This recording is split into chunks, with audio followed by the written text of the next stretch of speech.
Começou. Vai pra gravar. Não, só no final aqui gravando.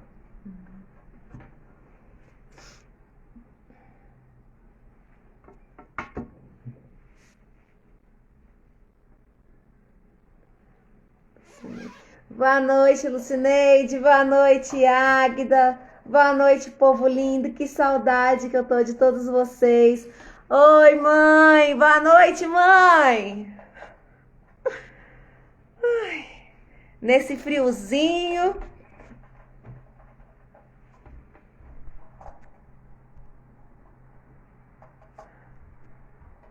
Boa noite, povo lindo. Que saudade que eu tô de todos vocês, que vontade de dar uma rocha. Boa noite, Maria da Guia, minha linda.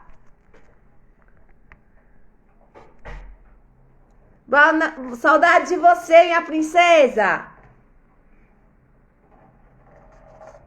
Boa noite, Lu.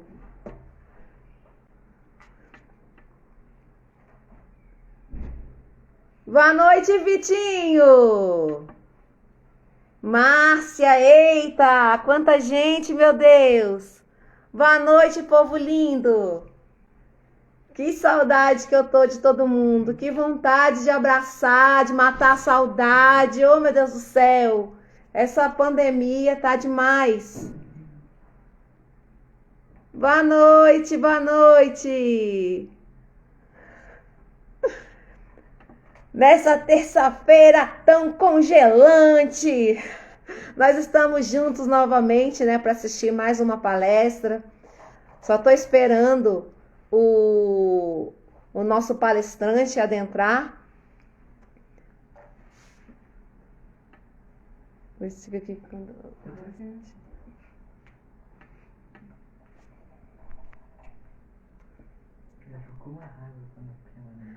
Boa noite, Luzia. Boa noite, Neilinha, minha gostosa. Que saudade de você. Boa noite, Arimar. Meu Deus, hoje tá bom o negócio. Boa noite, Luzia, minha princesa.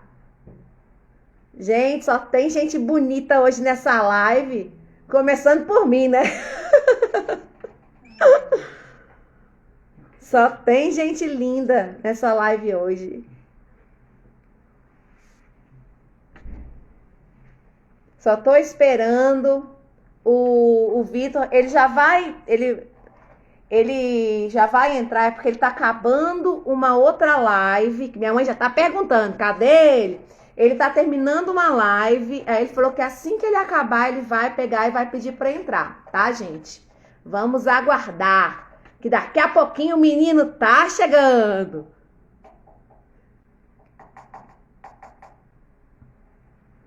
Isso é que eu preciso que você... Não fica quietinho.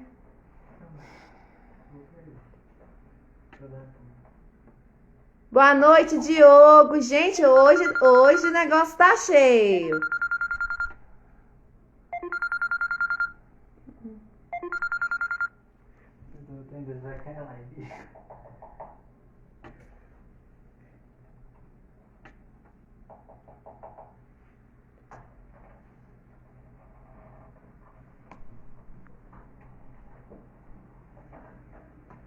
Gente, boa noite, boa noite.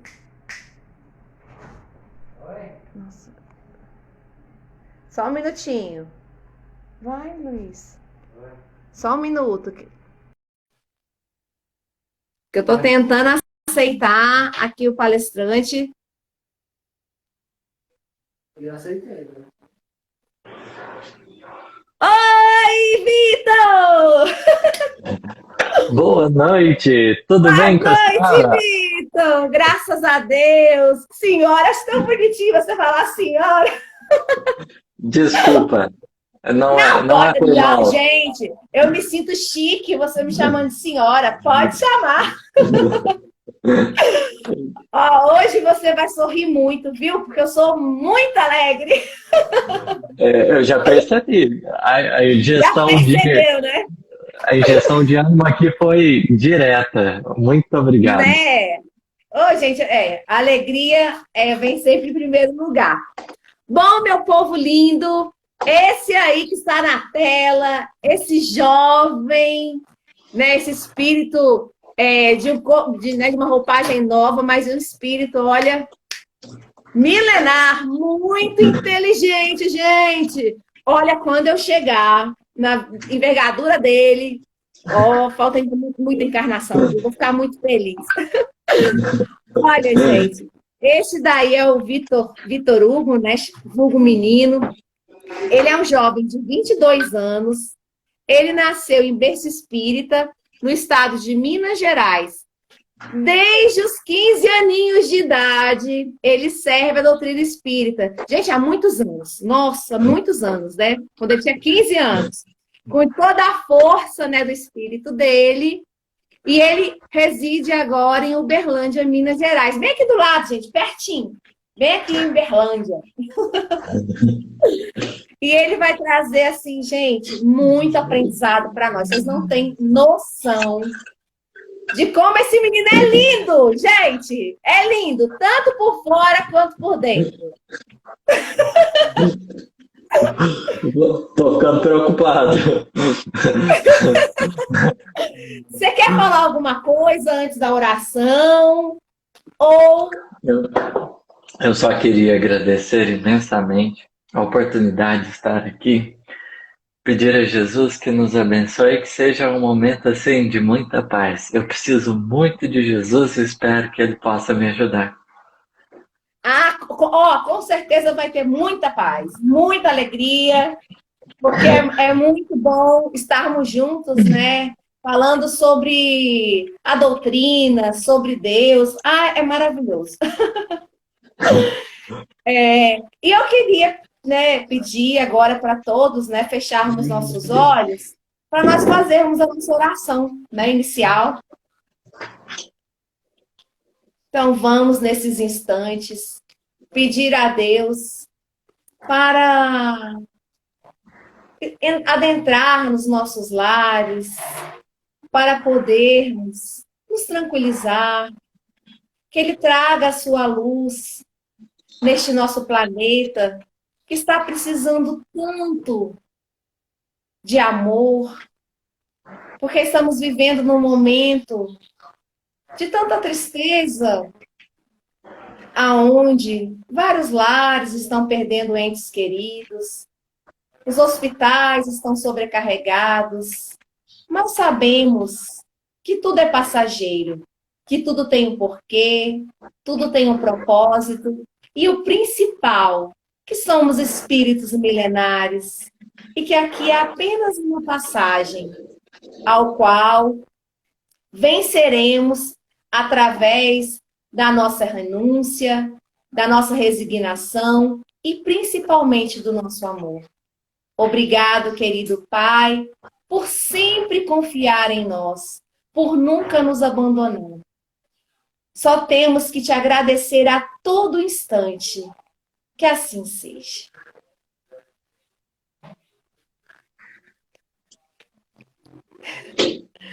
Bom, nós hoje, né, a palestra do nosso querido menino vai ser baseada em perguntas e respostas.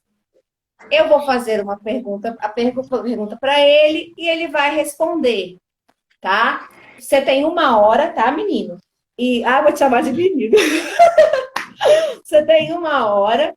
E aí, quando faltar uns 3 minutinhos antes de encerrar, eu vou falar, olha, falta 3 minutinhos, para você poder, né, se situar e fazer a nossa prece de encerramento.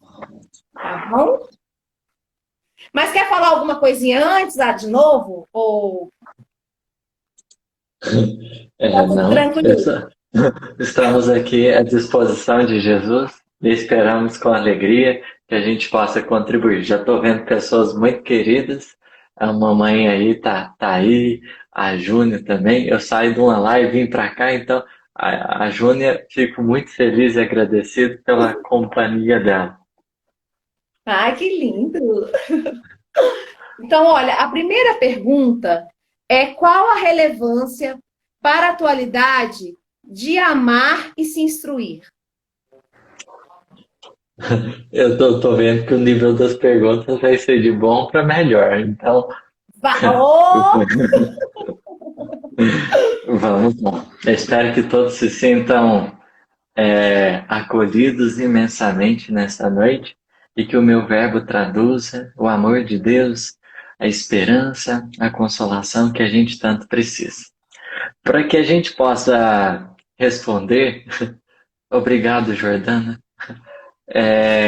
Para que a gente possa responder a essa pergunta, é preciso a gente lembrar quem que concedeu essa proposta, amai-vos e instruí-vos, que é o núcleo da pergunta.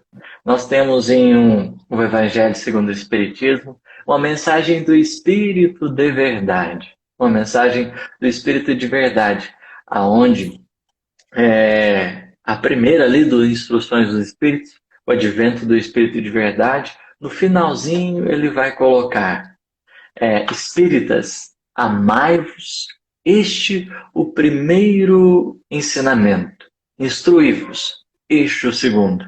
No cristianismo encontram-se todas as verdades, são de origem humana os erros que neles se enraizaram. Eis que do além-túmulo, que julgáveis o nada, vozes vos clamam, irmãos, nada parece. Jesus Cristo é o vencedor do mal, sede os vencedores da impiedade. Então, esse é o contexto da fala, né? O finalzinho da fala do Espírito de Verdade e o Evangelho segundo o Espiritismo, trazendo então dois pilares importantes para a evolução do Espírito. Mas para que eles sejam compreendidos, a gente vai precisar unir outras mensagens do Evangelho segundo o Espiritismo. E eu vou me alongar um pouquinho nessa primeira pergunta, porque para fazer uma base teórica, a fim de que o nosso entendimento caminhe sobre ela. Você me permite? com certeza. Então, vamos lá. Na lição A Lei de Amor de O Evangelho segundo o Espiritismo, o nosso querido amigo Fénelon, o tio Fénelon, que foi um espírito benfeitor que deixou uma pérola lá no Evangelho segundo o Espiritismo, no capítulo Amar ao Próximo como a si mesmo, ele vai dizer assim: o amor é de essência divina, e todos vós, do primeiro ao último, tendes no fundo do coração a centelha desse fogo sagrado.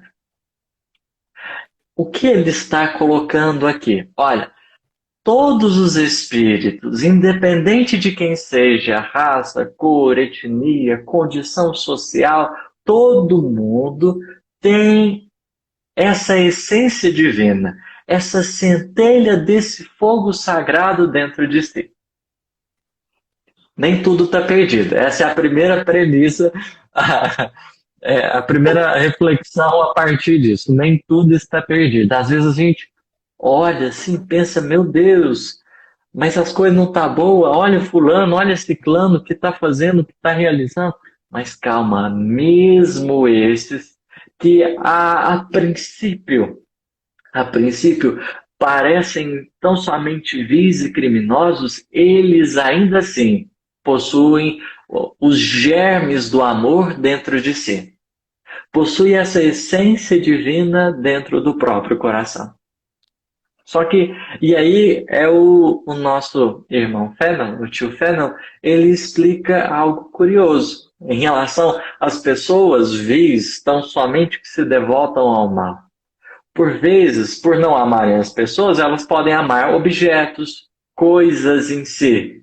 Então, o amor delas, ou o sentido, a direção que está sendo dada é para coisas até então materiais.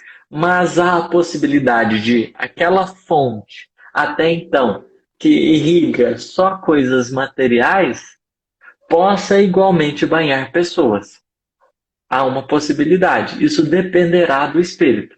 Por exemplo, as pessoas que amam com mais largueza, com mais tranquilidade, que já exalam essa essência divina, que já só de chegar perto delas parece que já sente o perfume de amor, essas pessoas no processo de desenvolvimento do espírito, foram conseguindo conquistar isso. Mas aquelas pessoas que ainda se mostram tão somente devotadas ao mal à primeira vista, por mais que a gente queira excluir ela desse grupo, do grupo que contém essa essência divina, não será possível, porque ainda existe nela, mesmo que fraquinho, essa centelha desse fogo sagrado.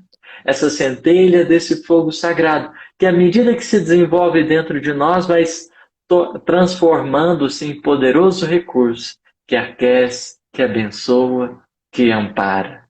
É justo considerar. E dentro da nossa condição, Deus assim, ele é tão inteligente que o fato de, por exemplo, o criminoso amar, isso já é um convite para a evolução dele. Porque se existe nele ainda o amor, se não foi abafado, se não foi ofuscado dentro dele o amor, quer dizer que em alguma coisa ele pode desenvolver, ele pode aprimorar. E nesse aprimoramento, que não acontece por vezes como pode acontecer quando a gente se abre à humanidade em relação a todos, por mais que não aconteça de modo geral, ainda pode acontecer. Então, o orgulhoso que acha que não precisa de ninguém, na pessoa que ama, ali está a brechinha para que Deus haja. Ali é a brecha para que o Criador haja nos seus meios didático-pedagógicos e possa levar aquele espírito até então infantil e imaturo a abrir-se. Mas é curioso a gente observar que junto com o amor, a ideia do amor, nessa mensagem ele vai falar, o tio Fenelon, sobre a reencarnação. Então a gente poderia imaginar, meu Deus, mas ele saiu de um ponto e foi para outro. Que isso? Aonde ele está indo? Mas é aí que está. Porque somente as vidas sucessivas nos garantirão a possibilidade de desenvolver esse potencial, essa centelha divina que nos foi concedida no momento. Então pode ser que numa existência o criminoso se devote tão somente a um grupo restrito, a uma coisa em si, mas a vida, nas suas múltiplas experiências, vai colocando a gente dentro de situações para ampliar o nosso olhar, para a gente se mostrar mais aberto às coisas. Então a reencarnação, ela é uma palavra que meio que se conecta à ideia do amor. Porque só faz sentido essa essência divina quando a gente vai percebendo a multiplicidade das vidas, aonde naturalmente a gente vai encontrando com cada vez mais pessoas, vai alargando esse network, essa rede de contatos, de corações queridos que de alguma forma estão ao nosso lado. Então, nessa presente vida, eu conquistei alguns afetos, mas aí, à medida que as vidas vão acontecendo, no dinamismo da vida social, vou encontrando outras tantas pessoas que, à primeira vista, ainda não tinha encontrado, mas que essas uniões, essas conexões vão nos embalando cada vez mais para os braços amorosos de Deus. Há em todo o universo uma cadeia solidária. Mas é curioso quando Fenelon coloca a ideia de reencarnação nesse ponto. Porque a encarnação ela tem um duplo objetivo, vai dizer-nos Kardec, que tanto para efeito intelectual, porque a gente vai aperfeiçoando as ideias, como também a encarnação serve-nos para esse progresso moral. Porque é por meio do contato com os outros que a gente se aprimora, e principalmente da diversidade.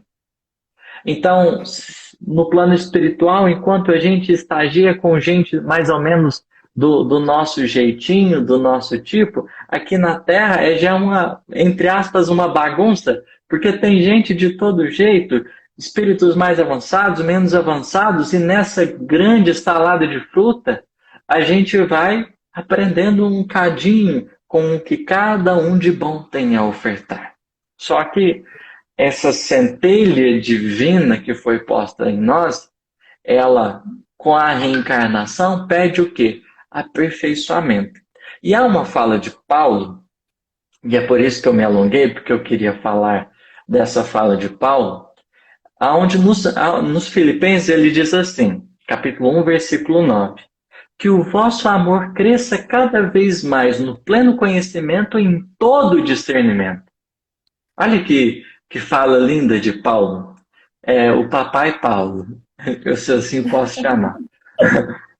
Que o vosso amor cresça cada vez mais no pleno conhecimento e em todo discernimento. A gente poderia, nossa, frase bonita, mas e aí? Amar-vos e instruir-vos, o que tem a ver? Olha, pois bem, se a gente já tem o potencial dentro de nós, imaginemos a semente, o Criador já deixou, é preciso então um cultivo desse potencial. E como que o cultivo do amor acontece? Com a nossa instrução.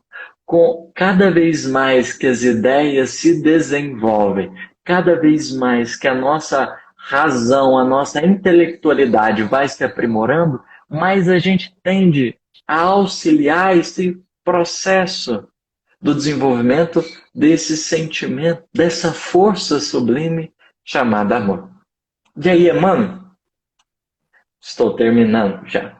Emmanuel, ele vai dizer o seguinte: o amor é a força divina do universo. É imprescindível, porém, muita vigilância para que não a desviemos na justa aplicação. O amor é a força divina do universo. É imprescindível, porém, muita vigilância para que não desviemos na justa aplicação. Porque o amor, como força, pode ser utilizado para o que a gente quiser.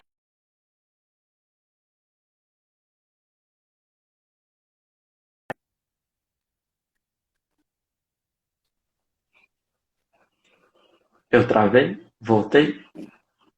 Deu uma travadinha, mas já voltou. Já voltou. Não. Quando o homem se devota de maneira absoluta aos seus cofres perecíveis, essa energia no coração dele denomina-se avareza. Então, pera, o amor é a força divina. Mas quando o homem se devota de maneira absoluta aos seus cofres perecíveis, ao dinheiro tão somente, essa energia, essa força que a gente a princípio chamava amor, ela denomina-se como avareza.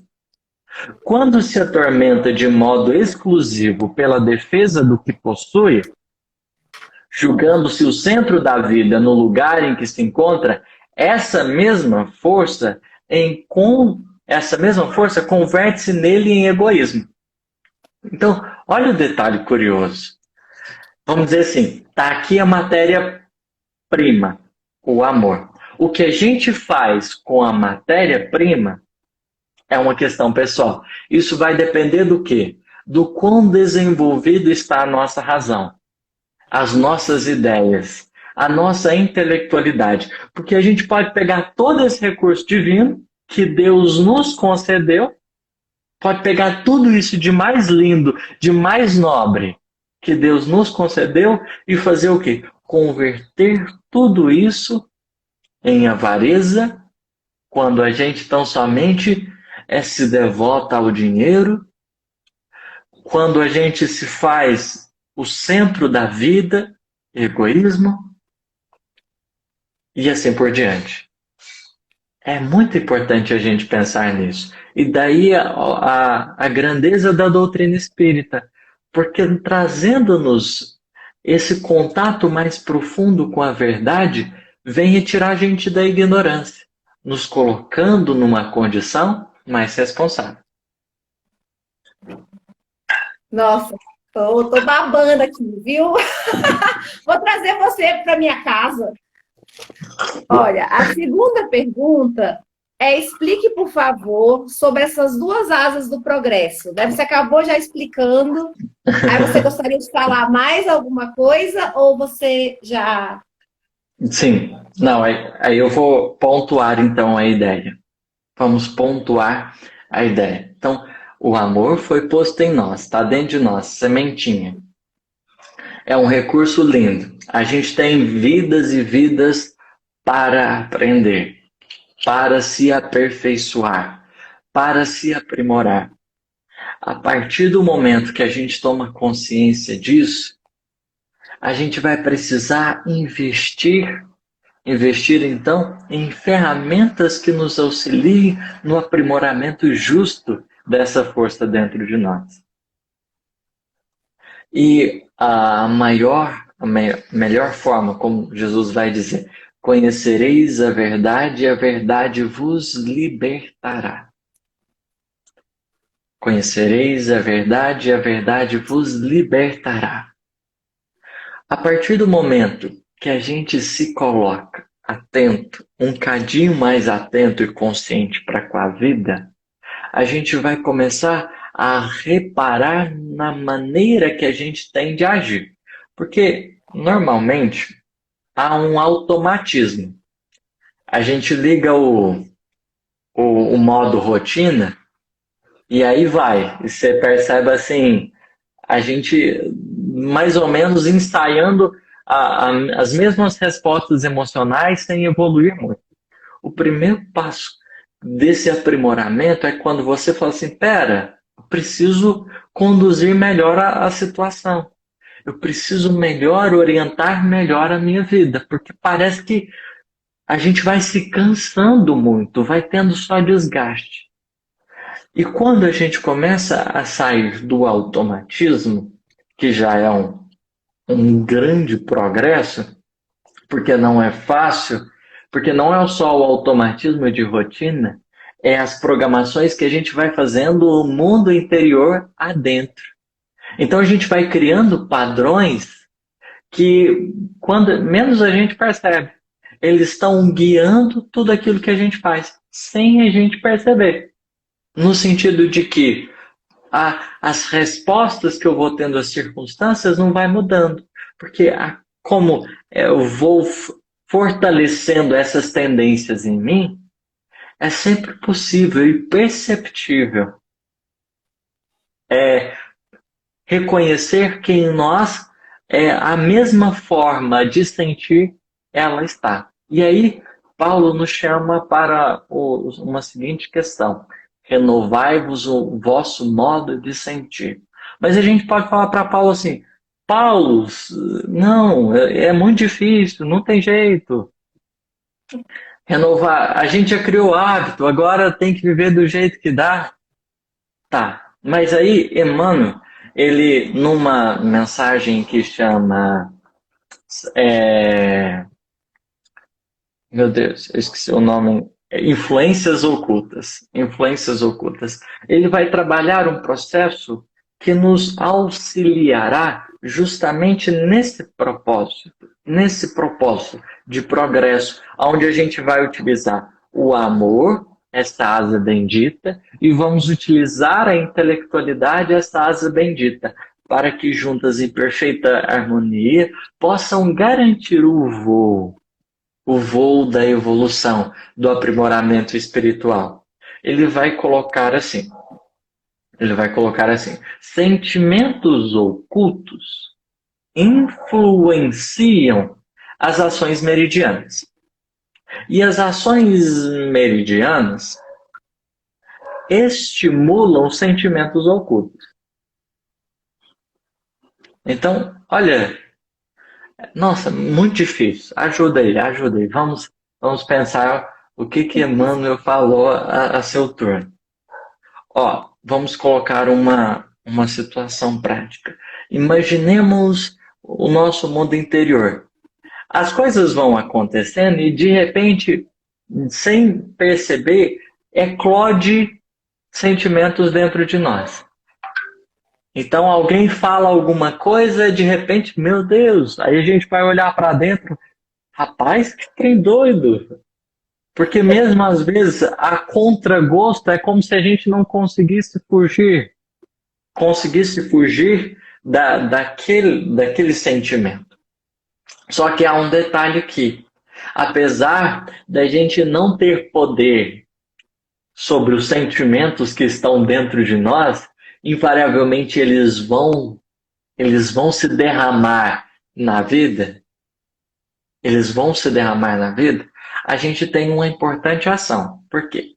Porque entre o que vem lá de dentro do meu coração e aquilo que eu faço, tem uma distância, tem um percurso, tem um processo, que é o qual? O da decisão. O da decisão.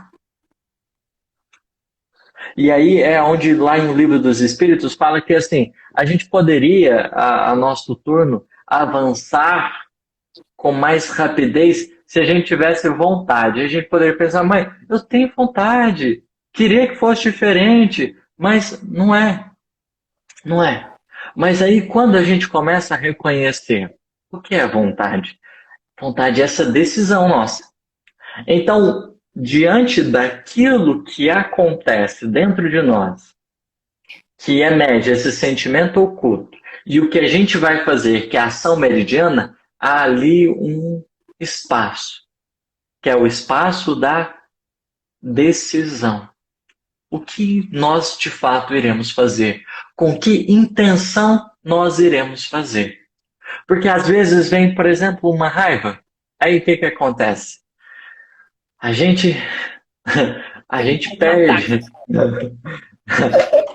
É mais ou menos desse jeito. Quando não mata é porque não teve jeito. Não teve Mas o pensamento está lá marcando. Sim, interiormente é uma energia ali muito intensa. Muito intensa. Mas não significa porque veio isso dentro de mim que eu preciso realizar, que eu preciso fazer. E é nesse momento que vem a decisão, que é uma coisa assim, de curto espaço de tempo, porque a gente vai agindo muito rápido, né? É automatismo, quando a gente menos percebe já está fazendo. É nesse momento que o nosso grau de instrução ele nos ajuda, no sentido de que nessa hora a gente pode pegar todo o conhecimento e traduzir na decisão correta. Traduzir na decisão correta. E é justo a gente avaliar que nós iremos por vezes tomar a melhor decisão, não por vezes porque a gente já é em si mesmo instrumento de perfeição, não. Mas porque reconhecermos que apesar de todas as imperfeições, nós estamos na busca pelo bem, mirando o bem. Então, nessa hora que a gente olha assim, meu Deus, a vontade que eu tinha era essa, mas eu não vou me ajudar nem ajudar o outro. Eu não vou me ajudar nem ajudar o outro. Por que investir nisso? Por que realizar nisso? Eu sei, aí, olha o conhecimento espírita. Diante de tantas vidas, será que não seria permanecer em círculos viciosos, onde a gente agride e fere? Não é melhor agora acabar com isso e tentar arrumar, tentar diferente, tentar o perdão, tentar a compreensão, tentar a misericórdia? Nessa decisão, todo esse discernimento, todo esse conhecimento, ele entra como suporte para a gente ir na melhor direção. Porque é preciso considerar que se a gente não refletir, não ponderar, não discernir, a gente permanece do mesmo jeito. Como aquele esquilinho que anda naquele trequinho e fica o tempo inteiro só girando em círculos. E o objetivo do espírito imortal não é esquilinho, não, é o porquinho da Índia. Eu tenho um. Isso. O objetivo não é esse. Não é repetir padrões. É a gente, a cada dia que passa, estar ensejando uma rota melhor. Mesmo que a gente, com isso, a gente caminhe um pouquinho, mas já valeu. Esse é o importante. É sair dessas construções que até então se deram em muitas existências, devagarzinho, e abrindo novos espaços. Às vezes a gente ainda não vai conseguir ficar sem machucar o outro. mas a consciência de que aquele processo ele precisa ir em uma outra direção. Esse recurso do amor precisa ser investido em outras perspectivas. Isso já é um sinal evidente de progresso. Por quê? Porque, e aí, na mensagem pensamento, pecados por pensamento, adultério, lá do Evangelho segundo o Espiritismo, Kardec didaticamente vai eleger três grupos de pessoas. Três grupos de pessoas. As que não têm pensamentos de mal e não fazem o mal. E aí, desses dois, eles vão partir do mesmo princípio. Ainda tem o desejo, ainda tem um indício do mal. Vamos dizer, há os que pensam no mal e o fazem, se comprazem ao fazer, e há os que pensam no mal, mas não realizam. E aí ele vai colocar que há nesses o progresso em vias de acontecer. Então, há nesses aí, sim, essa proposta conscientizadora, ela valeu a pena. Esse progresso intelectual ele foi fundamental. É na hora que você fala assim, opa, não vale. A minha vontade, a princípio, isso que emerge dentro de mim poderia até me levar a tal direção. Mas eu, nesse momento, eu estou optando por uma saída diferente. Por um curso diferente. E aí, como Emmanuel falou, não só o sentimento oculto influencia nas ações meridianas, mas as ações meridianas influenciam igualmente naquilo que acontece dentro de nós. Então, nessa decisão, a repercussão, aquilo que eu vou enviar para o meu mundo interior de resposta, se o sentimento oculto que surgiu é uma pergunta, o que você vai fazer? A resposta que eu dou com a ação que eu tive, ela foi o quê? Um cadinho melhor. Um cadinho melhor. E aí a gente tem muitas vidas para trabalhar, justamente por causa do quê? Porque é um processo que a gente vai vivenciando, mas que para avançar no processo a gente precisa de consciência. E a consciência se esclarece com o contato com a verdade. Verdade de dentro, verdade fora. Já que a gente tem a consciência dentro de nós. Já que a gente tem a consciência dentro de nós. Às vezes vem um sentimento oculto, mas de repente já surge a consciência. E aí é nessas horas que a consciência já vai delimitando novas perspectivas e novos rumos. É nessa consciência que está ali, grandiosamente, o roteiro daquilo que a gente precisa fazer, mas que se desenvolve à medida que a gente progride. Desenvolve à medida que a gente progride. Nem mais, nem menos. A consciência, pouco a pouco, vai abençoando-nos grandiosamente. Bom, a outra pergunta é: não sou uma pessoa muito inteligente, por isso demoraria muito para atingir a evolução? Assim, uma pessoa, se a gente simplesmente fosse uma pessoa, a gente demoraria muito. Mas como nós somos um espírito, não quer dizer que não vai demorar também. Mas vai demorar também.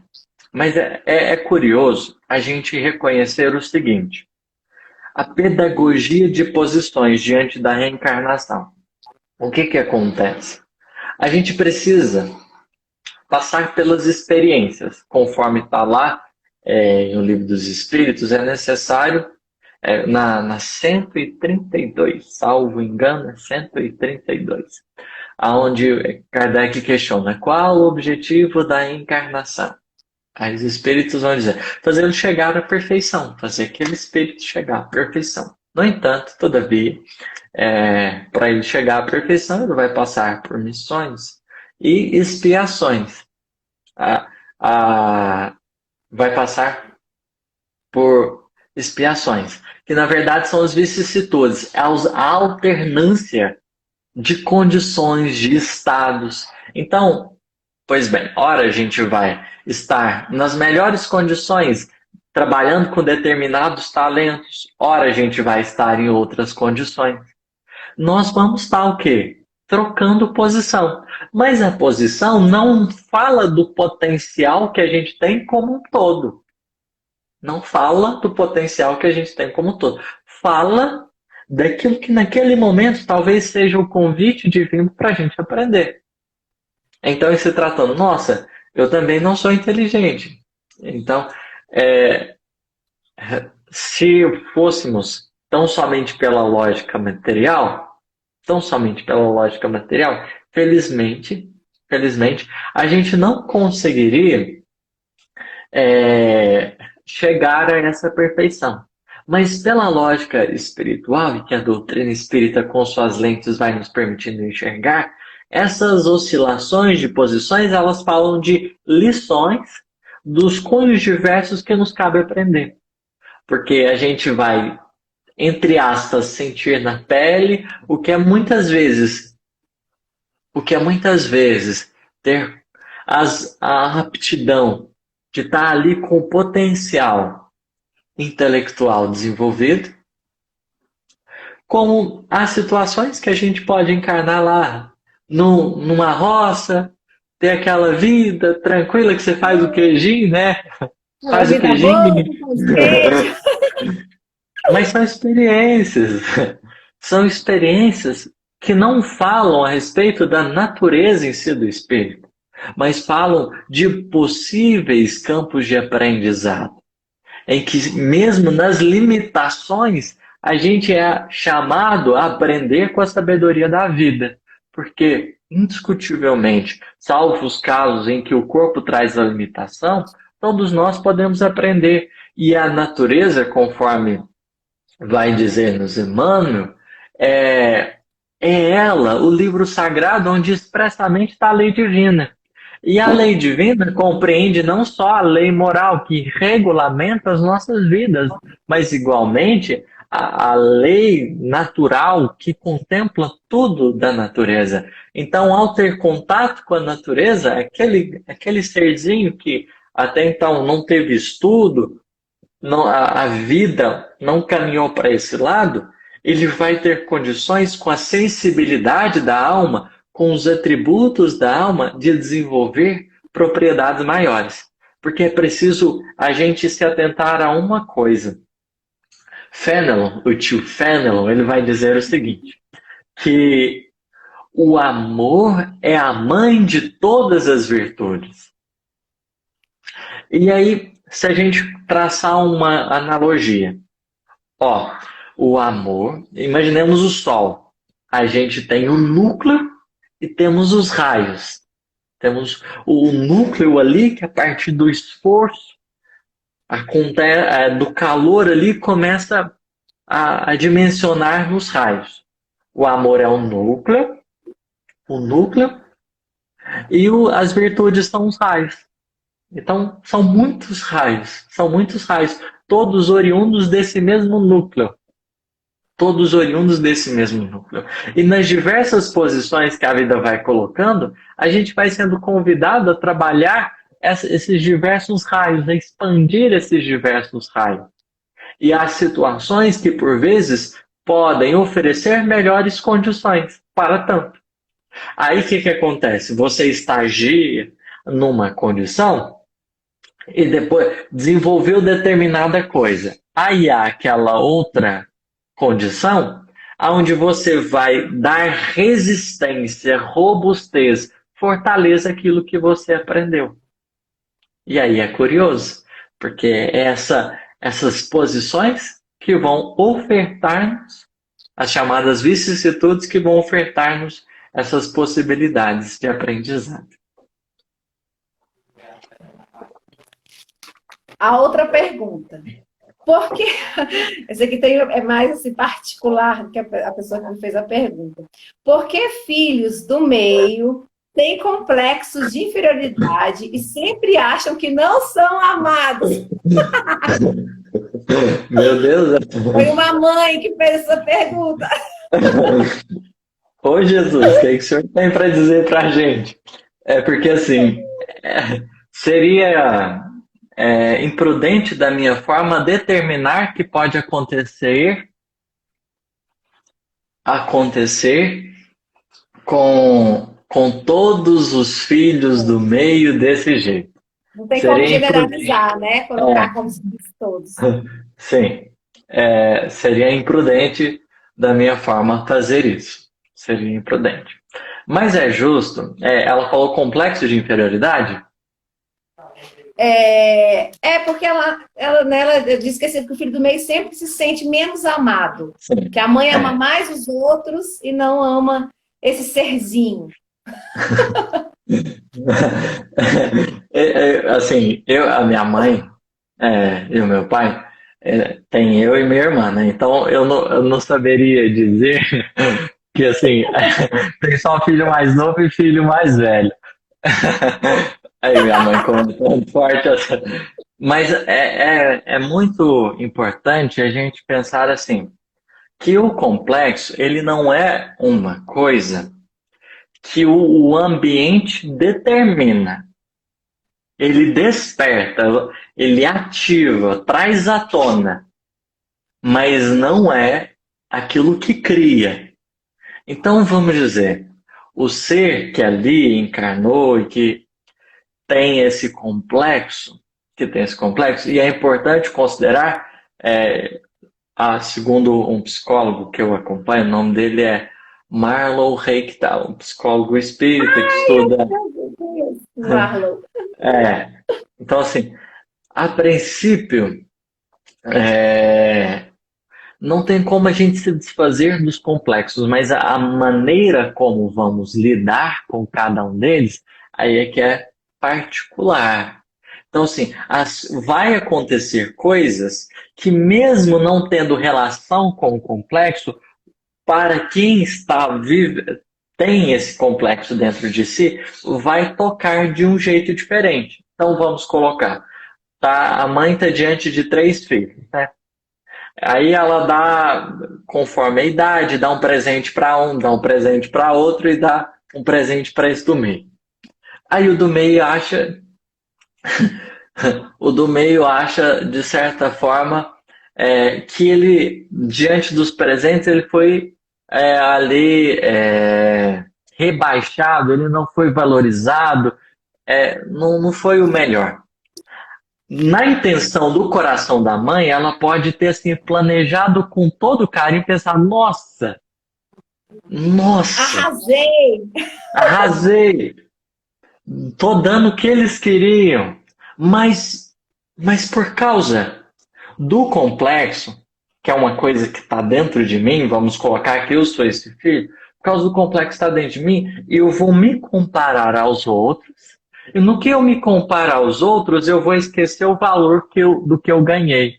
E no que eu esqueço o valor do que eu ganhei, esse complexo ele ofusca a minha razão, a minha capacidade de pensar, a minha capacidade de discernir. Por quê? Porque eu desapercebi fundamentalmente daquilo que eu ganhei.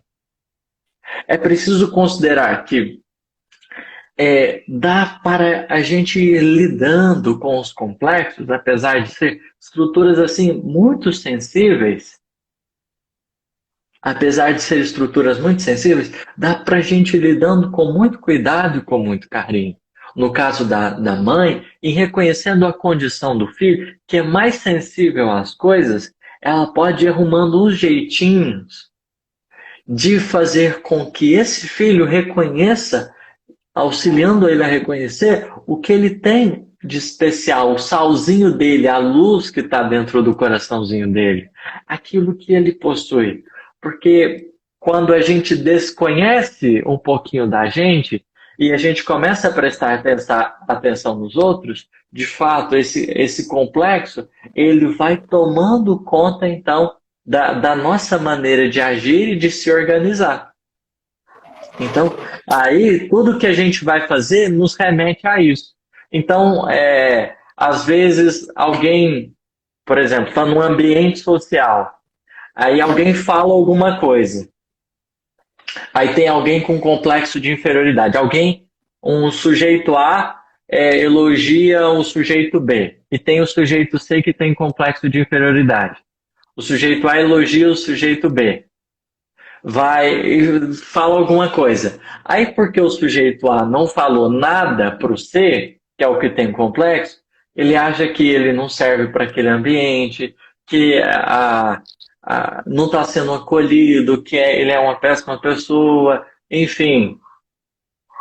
Ele vai se colocar ali numa condição, não porque a situação impôs isso, mas porque ele está mais sensível a isso. É a maneira dele receber as coisas. E lidar com complexos é uma coisa que pede muito amor.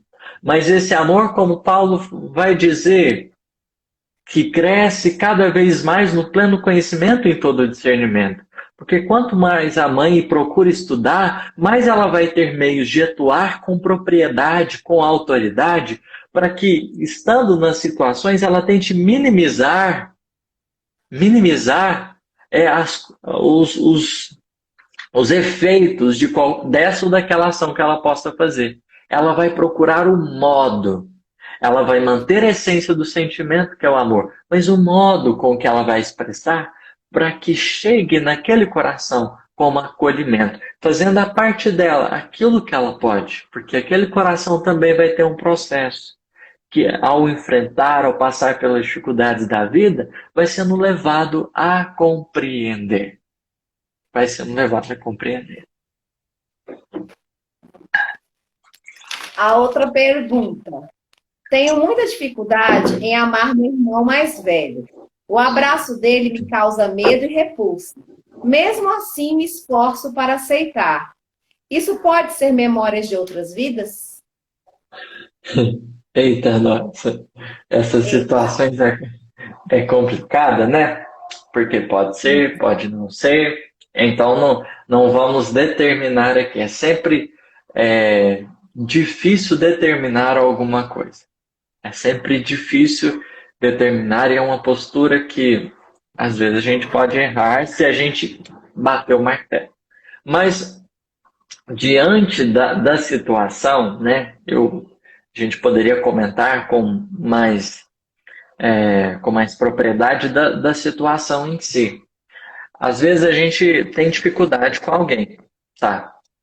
O primeiro ponto é o processo de reconhecer a dificuldade que a gente tem com a pessoa. Parece, assim, insignificante isso, mas na verdade é importante. Porque, vamos dizer assim, o nosso mundo interior tem várias personalidades. E aí pode ser que uma personalidade esteja ali no domínio das situações. Aquela memória de alguma coisa que aconteceu seja a memória que está orientando a forma de agir. Ixi, ele caiu. Eita, cadê você?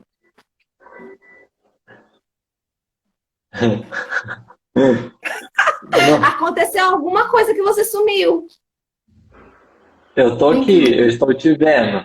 Você tá me vendo? Gente, tá todo mundo vendo o Vitor Hugo? Alguém pode me dizer se tá dando para ver direitinho? Porque aqui a imagem dele sumiu. Eles estão dizendo, voltou. A senhora não está enxergando nada? Não, mas pode continuar. Se todo mundo tá te vendo, pode continuar. Ok, perfeito. Então, todo mundo está dizendo sim. Então, vamos lá. Deve ter acontecido alguma coisa diferente. Não sei o que foi. Mas estávamos, então, comentando acerca da situação de dificuldade com alguém. E o quão valioso é a gente reconhecer aquilo que até então está se passando dentro da nossa alma. E a gente estava colocando a situação do contexto reencarnatório, vamos dizer, existem várias personalidades dentro de nós. E às vezes, numa vida anterior, a uma personalidade, a nossa forma de exprimir em dada época, em dado momento, foi X. É uma memória, aquela personalidade está viva. É um recurso que eu ainda tenho. É um recurso que eu ainda tenho. E por isso, vai continuar comigo, que precisa ser diluído. A evolução, ela não dá saltos. Não dá saltos por isso, porque nós recebemos o esquecimento, mas as tendências do sentimento, elas permanecem. Elas permanecem. Dessa forma, permanecendo, a gente vai precisar olhar para elas. Quando a gente começa a falar, nossa, eu tenho dificuldade de gostar daquela pessoa, não dou conta. Já é um processo importante. Que a gente está mostrando que, olha, eu não dou conta de tudo. Então, já é, às vezes, um gesto de humildade. Não dou conta de tudo. A partir do momento que a gente reconhece que não gosta, há uma direção, que é, meu Deus, eu preciso de ajuda. Porque, imaginemos, se naquela presente vida a pessoa não nos faz nenhum mal, então somente a gente tem a repulsa, a gente pode perder várias oportunidades de aproveitar a pessoa, aproveitar aquele momento que a providência divina encaminhou.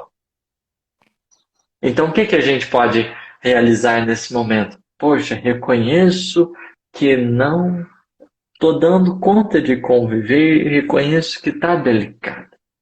Só que como a gente faz isso? Na presença de quem pode nos ajudar.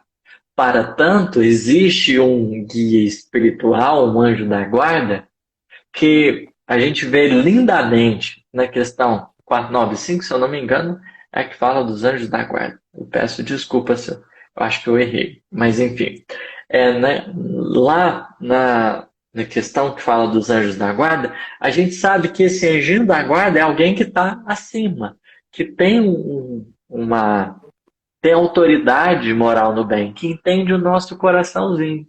Alguém que conhece mais a gente, que já veio habilitado para esse propósito, que está à nossa disposição. Então, diante dele, que é um assessor direto de Jesus, o que a gente faz?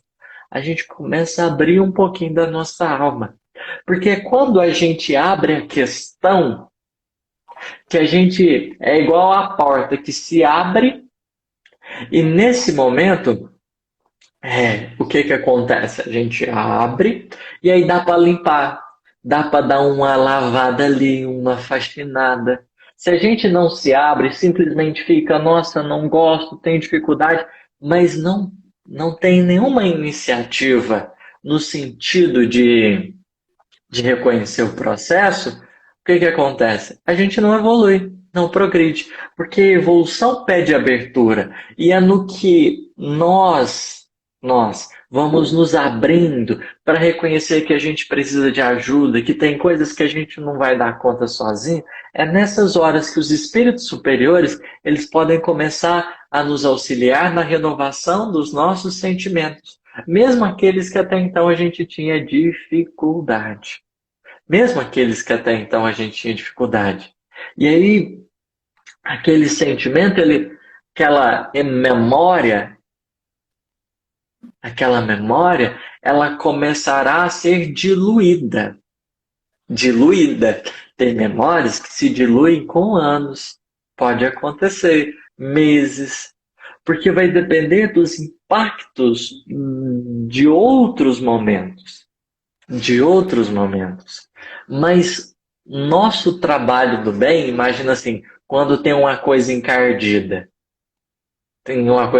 Vai precisar de um investimento para você desencardir. Mas esse é o trabalho de depuração. E vale a pena. Talvez, por dificuldades, não consiga ali sentir todo aquele sentimento de bem. Mas eu posso dizer por mim mesmo que eu tinha dificuldade de lidar com minha mamãe. Eu tinha dificuldades. Então eu sentia, talvez isso que você sente, eu não sei quem que foi, né?